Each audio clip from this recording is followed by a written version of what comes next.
Bonjour et bienvenue à la Minute Prévention. Aujourd'hui, nous allons parler des principaux gestes de commandement du levage. Ces gestes contribuent à l'organisation générale d'un levage et consistent à optimiser l'opération en orchestrant hommes et engins.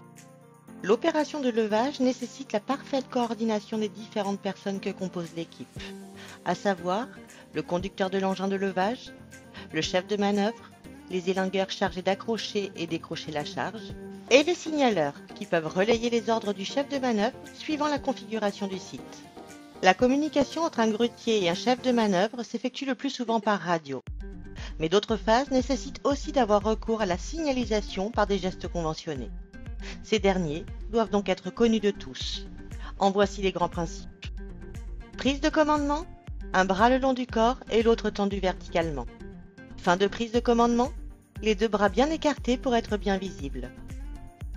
Utilisez des mouvements amples pour guider les montées ou les descentes de charge.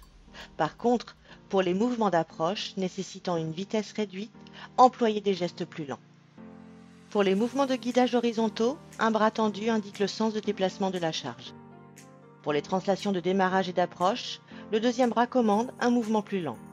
Soyez particulièrement attentif au phénomène de ballon, afin d'éviter les coincements entre un obstacle et la charge. En cas d'urgence, on réclame l'arrêt immédiat du mouvement par les deux bras en l'air croisés au-dessus de la tête. D'ailleurs, toute personne intervenant à proximité de l'engin de levage doit connaître cet ordre. Il existe d'autres gestes de commandement. Formez-vous, formez vos équipes. Et pour rappel, seul le personnel habilité est associé à une opération de levage. Voilà, c'était la Minute Prévention de l'OPPBTP. À bientôt!